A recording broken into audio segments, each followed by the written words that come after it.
పరిశుద్ధమైన నీరు ఉంది. ఏంటి చెప్పాలి?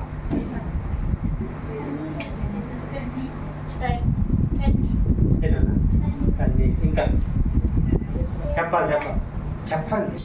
ఏం కాదు, కొన్ని ప్రశ్నలు మామూలు మనలో మనం చెప్పినా మంచిదే, చెప్పబోయే మంచిది. తెలిసింది చెప్పండి రాదు. బైబిల్లో ఏ నీరు ఉందో? పరిశుద్ధమైన నీరు. పరిశుద్ధమైన నీరు వాక్యం. ఇంకా ఏం మాట్లాడతారు? ఏం చెప్తే ఏమనుకుంటారా? నేను నీళ్ళు దేవునికి స్తోత్రం. ఏనా చెప్పరే? నాన్న ప్రశాంతి ఏం చెప్పరే? పరిశుద్ధమైన నీరు తీరం చెప్పరేంటండి? పరిశుద్ధమైన నీరు కన్నీళ్ళేనండి. హల్లెలూయా. పరిశుద్ధమైన నీరు ఏంటంట? కన్నీరు. ఏంటి? కొబ్బరికాయ కన్నా, దాంట్లో ఉన్న నీళ్ళు కన్నా మనలో ఉన్న కన్నీరు అనేది ఏంటంట? పరిశుద్ధ. దేవునికి స్తోత్రం. హల్లెలూయా. ఇప్పుడు ఆ కన్నీరు ఎప్పుడెప్పుడు వస్తుంది చెప్పండి మనకి? వాక్యం కంటే ఇవాళ ప్రశ్నలు ఎక్కువ ఉంటాయి, అనుకోకండి. కన్నీరు ఎప్పుడెప్పుడు వస్తుంది మనిషికి? తెలుసు. శ్రమల్లో ఉన్నప్పుడు, బాధల్లో ఉన్నప్పుడు, శ్రమల్లో ఉన్నప్పుడు. ఇంకా రెండోది ఏంటి? ఎక్కువ ఆనందం. అంటే ఇంకా ఆనందం దేనికి వస్తుంది? సరే, ఆనందం దేనికైనా రానండి, ఆనందంలో ఉన్నప్పుడు అయితే. ఇంకోటి ఏంటి తెలుసా అండి? కృతజ్ఞత కలిగి ఉన్నప్పుడు. అర్థమైందండి? ఎవరైనా ఏదైనా సహాయం చేస్తే, అవునే కదా, నాకు ఈ సహాయం దక్కింది, ఆయన చూసి కృతజ్ఞత. ఇంకోటి ఏంటి? పశ్చాత్తాపం పడినప్పుడు కూడా కన్నీరు వస్తుంది. అర్థమవుతుందండి? ఇప్పుడు జాగ్రత్తగా అంటే, ఇప్పుడు నీరు అనేది, ఇప్పుడు నీరు మనం దేనికి వాడతాం? తాగటానికి కాకండి, మనం స్నానం చేయడానికి, అంటే మన ఒంటిని శుభ్రం చేయడానికి నీరుని వాడతాం. మరి మన లోన ఉన్నది శుభ్రం ఎలా అయింది? మన లోన ఉన్నది శుభ్రం ఎలా అయింది? కన్నీరు గార్చి. అర్థమైంది? హృదయ శుద్ధి గలవారు వారు దేవుణ్ణి. నీ హృదయం ఎప్పుడు శుద్ధి అయింది? కన్నీరు గార్చినప్పుడు. దేవుని విషయంలో నేను చెప్పేది, బయట విషయం చెప్పట్లేదు. ఏంటంటే ఆ కృతజ్ఞత కలిగి ఉన్నప్పుడు, పశ్చాత్తాపడినప్పుడు, శ్రమల్లో బాధల్లో ఉన్నప్పుడు ఆ కన్నీరు విడుస్తుంది కదండి. అర్థమైందండి? అప్పుడు మన హృదయం అంతా ఏమైపోతుంట? కన్నీరు అంటే మామూలుగా వస్తుందండి అందరికి. చాలా మందికి ప్రార్థన తెలుసు, ఉపవాస ప్రార్థన తెలుసు, కన్నీరు ప్రార్థన తెలుసు. చాలా మంది కన్నీరు మామూలుగా వస్తుందా? కన్నీరు రావడం అంటే మాటలా? కన్నీరు రావాలి అంటే మన హృదయం ఏమవ్వాలి? కరిగిపోవాలి. దేవుడు ఏమంటాడంటే ఒక మాట, విరిగి నలిగిన హృదయాన్ని నేను నిర్లక్ష్యము చేయను. హల్లెలూయా. విరిగి నలగటం అంటే ఏంటి? విరిగి నలగటం అంటే నీ హృదయములో నుంచి కన్నీరు ధారలుగా రావటం. ఈరోజు వాక్యం ఏంటంటే తెలుసా అండి? అతి పవిత్రమైన నీరు ఏంటి? అతి పవిత్రమైన నీరేంటి? కన్నీటి ప్రార్థన గురించి ఈరోజు. కన్నీటి ప్రార్థన చాలా ముఖ్యమైనది. అర్థమైందండి? ప్రార్థన చేస్తాం, ఏదో చేయాలి కాబట్టి చేస్తాం. సరే, చెయ్యాలి కాబట్టి చేసేవాళ్ళు ఉన్నారు, కొద్దిగా అవసరం ప్రకారము చేసేవాళ్ళు ఉన్నారు, ఉపవాస ప్రార్థనలో పాల్గొంచుకునే ఉన్నారు, ఉపవాసం కూడా చేసేవాళ్ళు ఉన్నారు.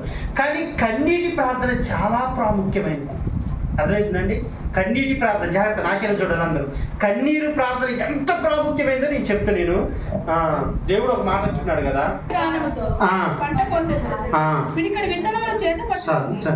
కన్నీటితో విత్తువాడు ఏమవ్వాలంట? ఏమైందంట? నీవు కన్నీటితో విత్తితే దేవుడు వాక్యం నిరార్థకము ఖచ్చితంగా జరిగిద్దండి. దేవుడు ఏది చెప్పిందంటే ఖచ్చితంగా జరిగింది. నువ్వు కన్నీళ్ళతో ఏది విత్తుతావో అది ఎలాగంట తెలుసా అండి? సంతోషగానములతో గంతులు వేస్తూ ఆ పంట కోస్తావంట. అంత ప్రాముఖ్యమైనది కన్నీటి ప్రార్థన.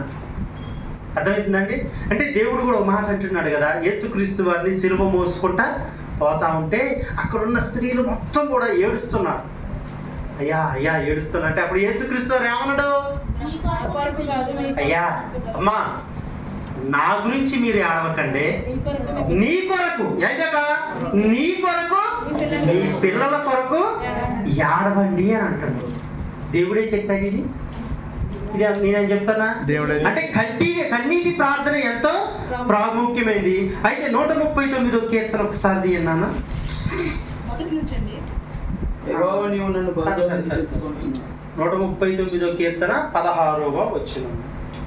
నేను పిండమై ఉండగా నీ కన్నులను చూచెను, నియమింపబడిన దినములలో ఒకటైన కాకమునిపే నా దినములన్నీ నీ గ్రంథంలో లిఖితములాయెను. దేవా, నీ తలంపులు నాకెంత ప్రియమైనవి, వాటి మొత్తం ఎంత గొప్పది. నా దినములన్నీ నీ గ్రంథములో. ఇప్పటి వరకు నేను చెప్పింది మొత్తం అర్థమైందండి? అర్థమైందిగా. కన్నీటి ప్రార్థన చాలా ప్రాముఖ్యమైనది. ఆ కన్నీరు అనేది పరిశుద్ధమైనది. అన్నిటికంటే ఈ భూమి మీద ఉన్న ప్రతి దానికన్నా కూడా నీ మనిషిలో ఉన్న కన్నీరు చాలా పరిశుద్ధమైనది. ఆ పరిశుద్ధమైన కన్నీరు కారిస్తే, ఆ కన్నీరుతో విత్తితే సంతోష గానములతో పంట కోస్తా ఉంటాయి. ఎవరెవరు పంట కోసారు, ఎవరెవరు కన్నీళ్లు విత్తారో కొంతమంది భక్తుల గురించి మనం తెలుసుకున్నాం. దావీదు భక్తుడు ఒకటి అంటున్నాడు, నేను పిండమునై, పిండం అంటే తెలుసు కండి, నేను పిండమునై ఉండగా నీ కన్నులు నన్ను. పిండమునై ఉండగా, పిండం ఎక్కడ ఉంటది? తల్లి కడుపులో ఉంటది కదా. తల్లి చూస్తుందా పిండమై ఉన్నప్పుడు? కానీ దేవుడు అంట పిండమునై ఉండగానే నీవు నన్ను చూసి ఉన్నావా నా మాట అంట భక్తుడు. ఇంకో మాట కూడా ఏమంటుందంటే, ఒక మాట జాగ్రత్తగానంటే, నా దినములన్నీ నీ గ్రంథములో లిఖితమునాయెను. పిండమై ఉన్న కానుంచి ఒక మనిషి భూమి మీద ఎన్ని సంవత్సరాలు, ఎన్ని రోజులు, ఎన్ని సంవత్సరాలు ఉండాలో దేవుడు తన గ్రంథంలో రాసేసిందంట. అర్థమవుతుందండి? ఇప్పుడు నేనున్నానండి, పిండమునై ఉండగానే తన కన్నులు చూసిన పిండముగా ఏర్పరచబడటానికి దేవుని కృప ఆయుష్నిచ్చేవాడు ఆయనే. అంటే నా యొక్క ఆయుష్ మొత్తం కూడా, మీ యొక్క ఆయుష్ మొత్తం కూడా ఆయన గ్రంథంలోనంటే ఏమైపోయినాయి అంట? అంతేనండి. తలరాతలుగా దేవుడు రాసేది. మన ఆయుష్ రాతంట. ఇది నేనే చెప్పేది ఇది. మన ఆయుష్ ఎన్ని సంవత్సరాలు మనం ఉండాలో, ఒక మనిషి ఎన్ని సంవత్సరాలు బ్రతకాలో అవన్నీ కూడా ఆయన గ్రంథములో. ఆ గ్రంథంలో అంటే ఆ యొక్క ఆయుష్, ఇప్పుడు కొంతమంది 50 సంవత్సరాలు, కొంతమంది 70 సంవత్సరాలు, కొంతమంది అట్లా, అంటే ఇన్ని సంవత్సరాలు ఉండాలని దేవుడు రాసుకున్నాడండి. దాన్ని ఎవరైనా మార్చగలరా? ఏ మనిషి అని మార్చగలరా? సాతాను మార్చగలరా? ప్రధానమంత్రి మార్చగలరా? ఈ లోక నాయకులు ఎవరైనా మార్చగలరా? ఎవ్వరి వల్ల కూడా అది. మరి ఎవరు మార్చగలరు? దేవుడే ఒక చోట మార్చి. ఎవరన్నా? వెరీ గుడ్, హల్లెలూయా. ఒకసారి తీయనా? ఇస్కియా. వెరీ గుడ్, తీయండి ఒకసారి. 2వ రాజుల గ్రంథము 22వ వచనం. 20వ అధ్యాయం 2వ వచనం. స్పీడ్గా దిగాలి, చాలా వాక్యాలు ఉన్నాయి కొద్దిగా. 20వ అధ్యాయం 2వ రాజుల గ్రంథం 20వ అధ్యాయం 2వ వచనం. ముఖము గోడ తట్టు తిప్పుకొని, యెహోవా యథార్థ హృదయుడనై సత్యముతో నీ సన్నిధిని నేను ఎట్లా నడుచుకుంటునో, నీ దృష్టికి అనుకూలముగా సమస్తము నేను ఎట్లా జరిగించుదునో కృపతో జ్ఞాపకము చేసుకొనమని హిజ్కియా కన్నీళ్లు విడుచుచు యెహోవాను ప్రార్థించెను. యెషయా నడిశాలలో నుండి అవతలకు వెళ్ళక మునిపే యెహోవా వాక్కు అతనికి ప్రత్యక్షమై ఇలాగూ సెలవిచ్చెను, నీవు తిరిగి నా ప్రజలకు అధిపతి అయిన హిజ్కియా యొద్దకు పోయి అతనితో ఇట్లనుము, నీ పితరుడైన దావీదునకు దేవుడకు యెహోవా నీకు సెలవిచ్చినదేమనగా, నీవు కన్నీళ్లు విడుచుట చూసితిని. ఎవరు చూశారంటే కన్నీళ్లు విడుచుట? దేవుడు చూసాడు. ఇప్పుడు జాగ్రత్తగా అంటే చదివింది. ఇప్పుడు ఒక రాజు అంటే రాజ్యాన్ని ఏలే రాజు. ఆ రాజ్యంలో ఎంతో మంది ప్రజల్ని ఈ యొక్క రాజు ఏలుతాడు. కానీ ఈ రాజుని ఏలేది ఎవరు? దేవుడు కదండి. అయితే అక్కడ ఒక పాస్టర్ గారు ఉన్నారు. అంటే ఆ ప్రాంతంలో పాస్టర్ గారు, అంటే ఆ యొక్క దేశానికి ప్రవక్త. ఆయన పేరేంటి? జాగ్రత్తగా నా మాట మీకు అర్థమైందని అండి. ఆలోచించకండి, ఏదేదో ఆలోచించకండి. ఇది వాక్యం లేనండి. ఈ కన్నీటి ప్రార్థన ఎంతో ప్రాముఖ్యమైనదో మీకు తెలుస్తుంది. ఆ కన్నీటి ప్రార్థన మనం వదులుకోము. ఎన్నో గొప్ప కార్యాలు కన్నీరు విరచడం ద్వారా, మనస్ఫూర్తిగా దేవుడికి ప్రార్థన చేయడం ద్వారా ఆకాశపు వాకిళ్ళు వారి కుటుంబంలోకి విప్పబడ్డాయి, మనిషి మీదకి విప్పబడ్డాయి. అంత గొప్ప కన్నీటి ప్రార్థన ఒకసారి విందాం. జాగ్రత్తగా విందాం, ఇటే ఆలోచిద్దాం. మన మనస్సు మొత్తం కూడా దేవుని వాక్యం మీదే పెడదాం. అయితే ఒక రాజు ఉన్నట్టు ఒక దేశానికి, ఆ దేశానికి రాజు ఎంతో మంచివాడు, దేవుని యందు కూడా భయభక్తులు కలిగిన వాడే. కాకపోతే ఈ రాజు ఆయుష్ మొత్తం కూడా రాసేసిందంట. ఎక్కడ రాసిండు?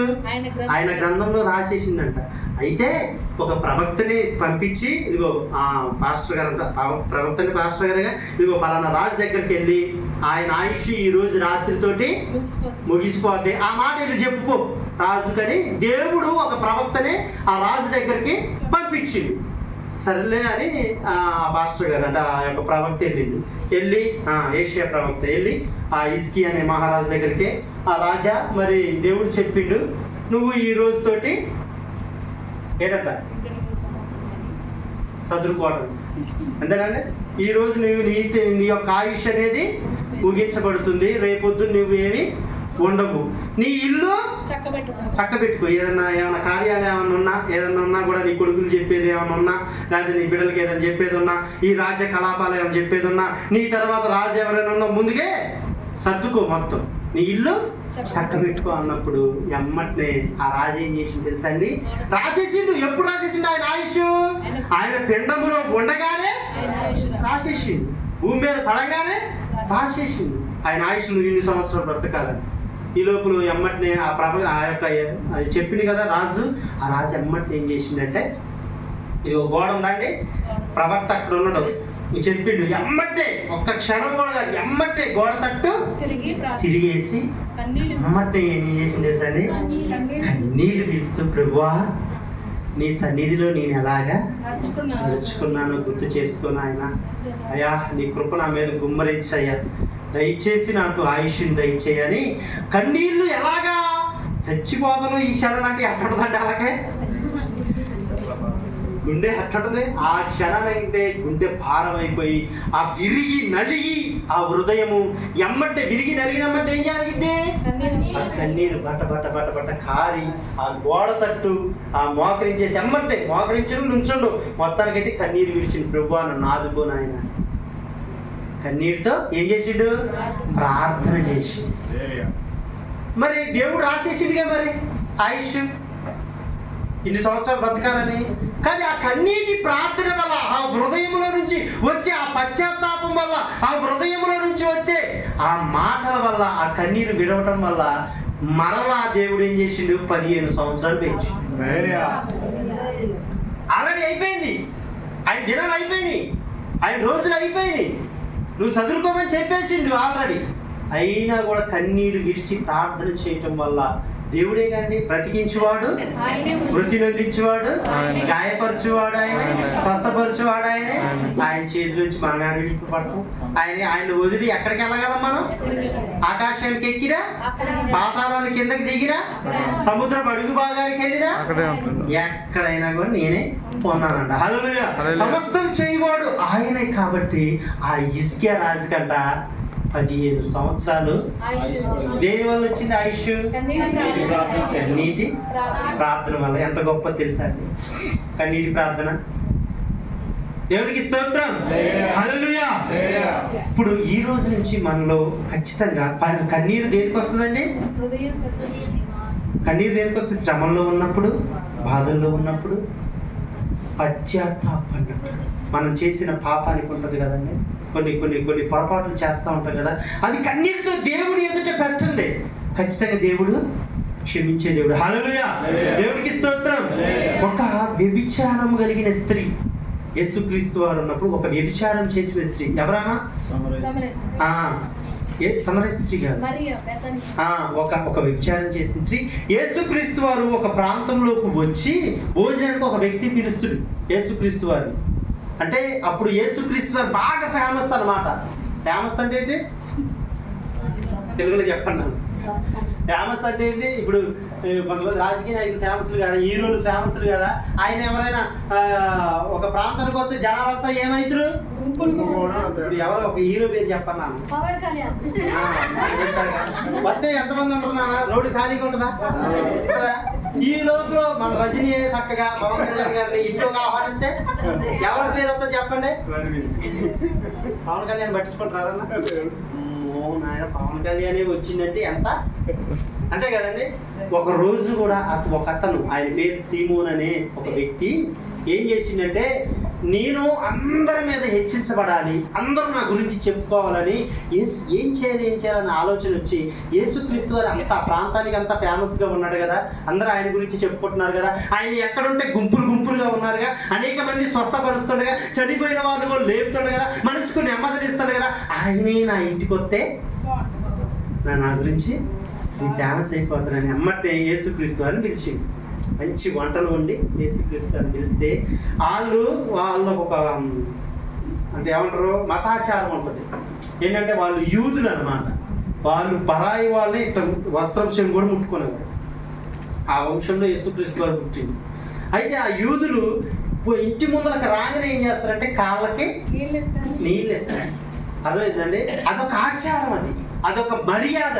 అర్థమైందండి? మనం ఇంట్లోకి రాగానే ఏం చేస్తాం, ముందర ఒక వ్యక్తి ఎవరైనా మా చుట్టాలంటే వస్తే కాలు కడుక్కున్నాయా అంటాం. కాదు కాలు కడుక్కున్నాయా మంచి సరే, అది ఆచారం కాదనుకోండి, కానీ వాళ్ళకి ఖచ్చితంగా చెయ్యాలి. కాళ్ళు అనేది ఖచ్చితంగా కడగాలి.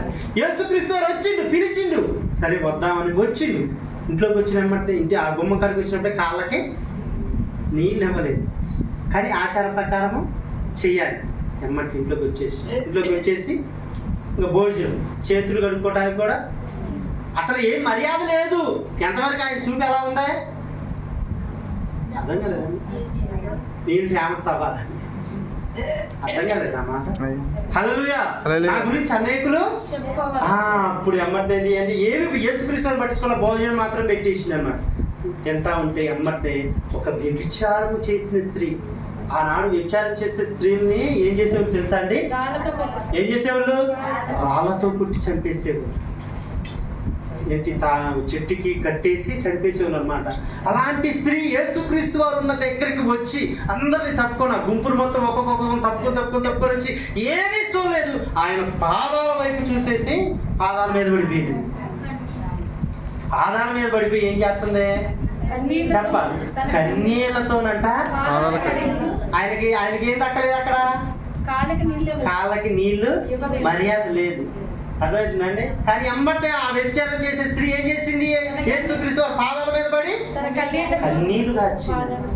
కన్నీళ్ళతో పాదాలు కడగడం అంటే ఎన్ని కన్నీళ్ళు వచ్చాయి తల్లి. మొత్తం కూడా పాదాలు కడిచి తల కురులతో, అదే అదొక గౌరవానికి సాదృశ్యం. ఆ గౌరవం మొత్తం అంటే పాదాలు కడిగింది. ఏం చేసింది? పాదాలు కడిగిన తర్వాత అప్పుడు యేసుక్రీస్తు వారు, అమ్మా నువ్వు నన్ను విస్తారముగా ప్రేమించను గనుక నీ విస్తారమైన పాపాలు పశ్చాత్తాపడ్డదు. యేసుక్రీస్తు వారి దగ్గర రావడం మాటల నాలో పాపం ఉందని ఎవరైనా చెప్పగలరా అని సవాల్ విసిరింది. యేసుక్రీస్తు వాళ్ళ ఊసుమంతా కూడా పాపం లేదు. ఆయన పుట్టుకలో పాపం లేదు, నడవడిలో పాపం లేదు, చూపులో పాపం లేదు, మాటలో పాపం లేదు. అమ్మా అని పిలిచేవాడు ఆయన. స్త్రీ ఎంతో మంది చుట్టూ స్త్రీలు తిరుగుతూ ఉండేవాళ్ళు, అమ్మా అని పిలిచేవాడు. చూపు ఏ విషయంలో కూడా నాలో పాపం ఉందనే నిరూపించేవాడు ఎవరైనా ఉండాలని సవాల్ విసిరాడు. అంత గొప్ప దేవుడు. హల్లెలూయా. ఆ యొక్క వ్యభిచారం కలిగి స్త్రీ వచ్చి పాదాల మీద పడిగా ఉన్నాయి. కమ్మటే ఒకటే మాట అంటుంది, మాను నన్ను విస్తారముగా ప్రేమించెను గనుక నీ విస్తారమైన పాపములన్నీ కూడా, అతి ఘోరమైన పాపం ఆ కాలంలో ఏంటంటే వ్యభిచారం. అలాంటి ఘోరమైన పాపం కూడా కన్నీళ్లు విడగడం ద్వారా, పశ్చాత్తాపడటం ద్వారా ఆ హృదయం విరిగి నలిగి ఆ యొక్క హృదయాన్ని ఏం చేసింది అంటే ఆ కన్నీరు ద్వారా తన పాపాలు మొత్తం కూడా కడిగివేసు. కొంతమందికి అర్థం కావట్ల మాటలు, అటు ఇటు చూస్తున్నా అర్థం కావట్ల. నీ ప్రార్థన ఎలా ఉండాలండి? అర్థమవుతుందండి? ప్రార్థన చేయండి, ఉపవాసం చేయండి, కానీ కన్నీటి ప్రార్థనలో గొప్పతనాన్ని తెలుసుకో. నీ హృదయం నలగాలి, నీ హృదయం ఎరగాలి. అర్థమవుతుందండి? ఇప్పుడు కృతజ్ఞత అంటే దేవుడు చేసిన మేలుని బట్టి కృతజ్ఞతను కూడా కలిగి, అంటే మనకి ప్రార్థన చేసేటప్పుడు, దేవుని స్తుతించేటప్పుడు, దేవుని ఆరాధించేటప్పుడు కూడా కన్నీళ్ళు అనేది ఒక్కోసారి వస్తూ ఉంటాయి. అసలు దేవుడు ఏం మేలు చేసిండో ఒకసారి గుర్తు తెచ్చుకోవాలి. మనం అసలు నిజంగా ఇట్లా బ్రతికున్నామంటే ఆయన కృప కాదా అండి? అవునా కదా? అసలు నీకు రావాలి ఆ కన్నీళ్ళు. ఆయన స్తుతించేటప్పుడు, ఆయన ఆరాధించేటప్పుడు నీకు ఆయనకి ప్రార్థన చేసాడు. అయ్యా ఉదయకాలం నుంచి ఎప్పటిదాకా నన్ను నా కుటుంబాన్ని కాచి కాపాడావు, నీకు వందనాలు అయ్యా. నేను నీ అయ్యా నీ మాట కొన్ని విషయాలు కొన్ని సందర్భాల్లో నేను వినలేదయ్యా. నీ మాట వినకన్నా నేను కొద్దిగా పొరపాటు చేశానయ్యా, నన్ను క్షమించాను కన్నీళ్ళతో అడగాలి. 10 మంది అది చేస్తారు వాళ్ళు. సార్ కొద్దిగా మరి నేను పాపం చేసింది, నేను మరి ఆమెతో సరే నువ్వు దేవుడిగా క్షమించే దేవుడుగా సరే కొద్దిగా క్షమించే. ఇప్పుడు నీ మామూలు చెప్తున్నా, మోకరించేటప్పుడు అట్టే చేస్తా ప్రార్థన. వచ్చింది ఎక్కడి నుంచి వస్తుంది ఆ మాట? నిజమే కదండి. ఈ కొంతమంది అవసరాలు ఉంటాయి, కొంతమంది శ్రమలు ఉంటాయి, అయినా కూడా తీర్చిన అని నీ హృదయం నలగాలండి. అర్థమవుతుందండి? పిల్లలు ఏదైనా మనకి కావాలని అడిగితే పొరపాటును కూడా మనం రేపు కొనిద్దామా, అదే ఏడితే ఎమ్మటే వాడు వదలుతున్నాడు. ఆ ఏడుపు చూసి మనకు కూడా ఏమైంది? కరిగిపోదు. అమ్మ నాయన నా బిడ్డను నేను ఏడిపించకూడదు. ఏంటంటే నా బిడ్డను నేను కన్నీటి ప్రాంతంలో ఇంత గొప్ప శక్తి ఉంది. హల్లెలూయా, దేవునికి స్తోత్రం. విస్తారమైన పాపములు క్షమించబడ్డాయి. వ్యభిచారం చేసిన స్త్రీ మన పాపాలు క్షమించగా దేవుడు, మన దోషములను క్షమించగా.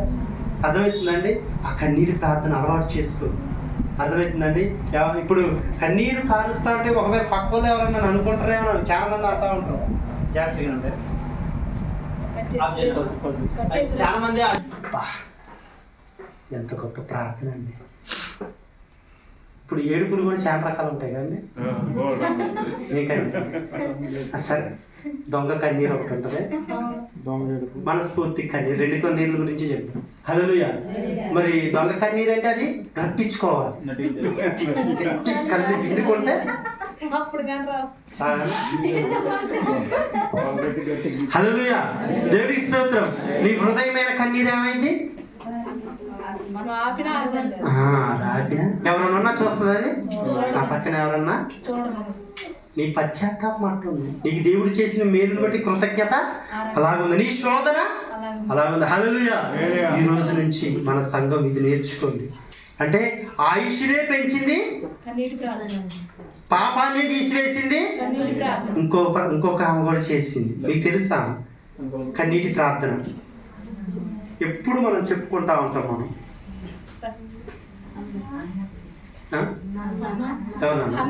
వెరీ గుడ్, చెప్పలు కొట్టండి. Very good. ఎవరది? అన్న పేర్లు ఎవరు లేరు మనకి. అన్నకి ఏమైంది? అన్నకి ఇచ్చి కూడా అండి. కూర్చున్నా కూర్చు.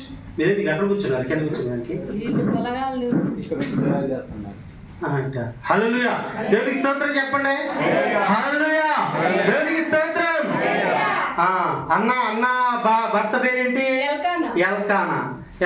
వీళ్ళిద్దరు కూడా అన్యోన్యం, మనం చెప్పుకున్నగా అన్యోన్యం, చక్కగా మంచిగా ఉన్నారు. ఈ లోపల వాళ్ళకి అప్పుడు ఆస్తి ఏంటి? పిల్లలే ఆస్తి. ఈ లోపల ఏం చేసిండు ఆయన? ఎల్కానా ఏం చేసిండు?